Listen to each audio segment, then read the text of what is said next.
Hello there, ladies and gentlemen, Sigval here, welcome back to another video. In this one we're going to take a look at some more Batwoman the Drowned fights. First up, we're going to take a look at the secondary account Batwoman the Drowned and then at the main account one. So the secondary account one is going to be only 1 gear and it's like 3 stars. So we have the crit damage, but we're relying on the Dark Metal cards area to actually hit crits, which is not optimal, but it's the best we can do. And I wanted to see how far I can push her without giving her too much, because previously I would be using her on this account with Raven, maybe with Zatanna and other stuff like that. Here we're giving her the bare minimum. We don't even have Arkham Knight Batman on this account or Classic Wonder Woman, so what she's gonna get is going to be John Stewart Green Lantern and the Shazam. John Stewart Green Lantern is an amazing support for her though, because while he's not really needed in any other plays, like she can have him, that's no problem, he's not competing with anybody for him, but he's so great because he increases her hazard dot damage. And Shazam gives her a bit more attack because he's might, and it's gonna matter in this fight because we don't have that high level of passive stats. We have level 4 Dark Metal cards and level 2 Dark Metal cards. That's gonna be all we get for this fight. So the attack from Shazam is gonna be a decent amount of attack, though not that much, because it's calculated out of her base attack, and that's kinda low at 3 stars and not max level. So yeah, we're going to fight Entangling Poison Ivy here, and pretty much all the gameplay of this entire fight is going to be combo interrupting her. It's very important that we don't mess up, because as soon as we're off that Dark Metal card's guaranteed crit area, we're going to lose kind of all our damage, because we will not crit anymore or deal like 800k to 1 mil damage per second from 3 mil. And we deal a lot of damage when the hazard is active, but we have kind of big downtimes when that's not active, and there's not much I can do about making it go faster. Batman Pull-Ups can get her faster into final form with his specials, but boy do we not have that on the secondary accounts. But yeah, all things considered, she's doing very great damage. There's no character in the game that at this level of investment, like 1 gear, I mean, except for Camouflage Aquaman, nor a Snow Globe, and Deathstroke, nor a Snow Globe. But percentage health aside, I don't think there's a single character in the game that can do this much damage with only 1 gear, this level of artifacts, and pretty much supports that nobody really needs, or supports that nobody will really miss, that you don't have to like take out of another team to make this team work. So yeah, she's amazing on the secondary accounts. Now we're going to move on to the main account fight, as I wanted to and she could have done, I think, 300k damage if there was full time for that fight. I wanted to try Zatanna with her, like Zatanna's gonna give a pretty decent damage increase, and I want to see how it goes. We have John Stewart Green Lantern as well in there to give us that hazard dot damage. It's pretty much a mandatory support for her because he helps her so much. And we're gonna have on this account a little bit more to work with. We have a 4-star Batwoman the Drowned with 2 gears. I know, already amazing. Amazing stuff here. It's already paid to win at this point. What do you mean 4 stars with 2 gears? That's out of this world, Sigvald. But yeah, we have Zatanna. Zatanna's gonna have, I think, Joker as Batarang equipped at level 9. But that's just for the passive stats that it gives. And end of Zatanna on John Stewart Green Lantern at level 3. And Dark Metal cards at level 6 on Batwoman the Drowned. And I know that Batwoman the Drowned is gonna do very well with Hands of Zatanna as well, but my Hand of Zatanna is not high level, and my Batwoman the Drowned is not tanky enough to survive the inconvenient gameplay that brings.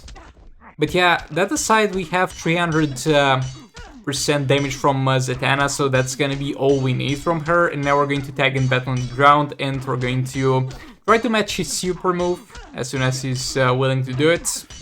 Combo interrupting his ass. 22 mil dots damage, that's definitely not too bad of a value. And now, there we go, super move.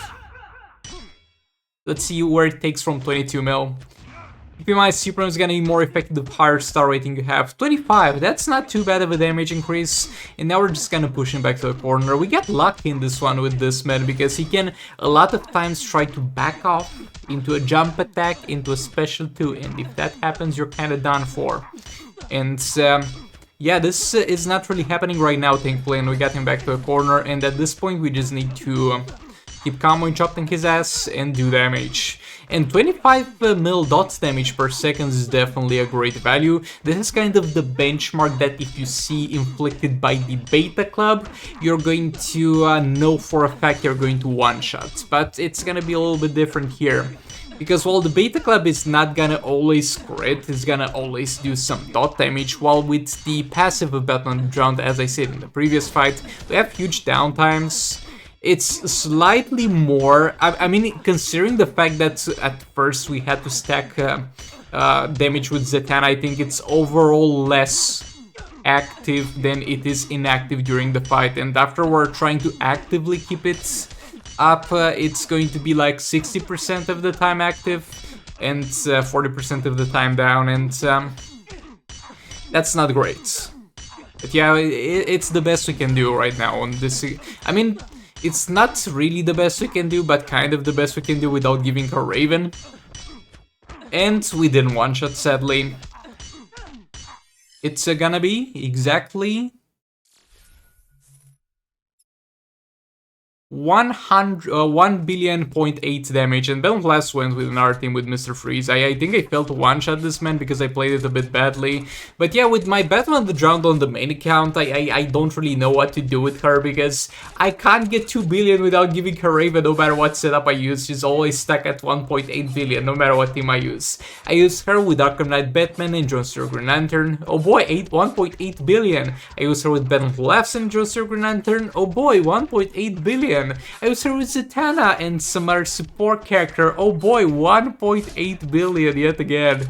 And I guess this will get fixed. I mean, I could get it fixed if I spend some time to get some better talents, because currently with the Dark Metal cards equipped, nah, actually no, that's the one on the secondary account. I think the one on the main account has 500% with Dark Metal cards equipped, so there's not much improvement I can get to her, except for maybe getting her to a higher star rating. But since I haven't been playing CA in a while, there's no shards to spare, no convertible shards to spare. But maybe I'll open a chest when she comes back up. Because I've been trying lately to farm a bit CA to get back in the higher divisions. I've been playing Arena, getting those 1k gems every single season, despite how hard it is in my arena. But yeah, complaining aside, I will soon hopefully get her to do as much damage as she needs to do. Mr. Freeze in the meantime is gonna do decent damage. He's gonna do decent damage with Brainiac, but he's also not at the point where he can do 2 billion damage without Ravens, so I need a higher star rating on this man as well. So I'm not 100% sure to prioritize. Make sure to let me know in the comments what you think about it. But yeah, thanks so much for watching. Like the video if you liked it, dislike it if you disliked it, and I'll see you all in the next one. Goodbye!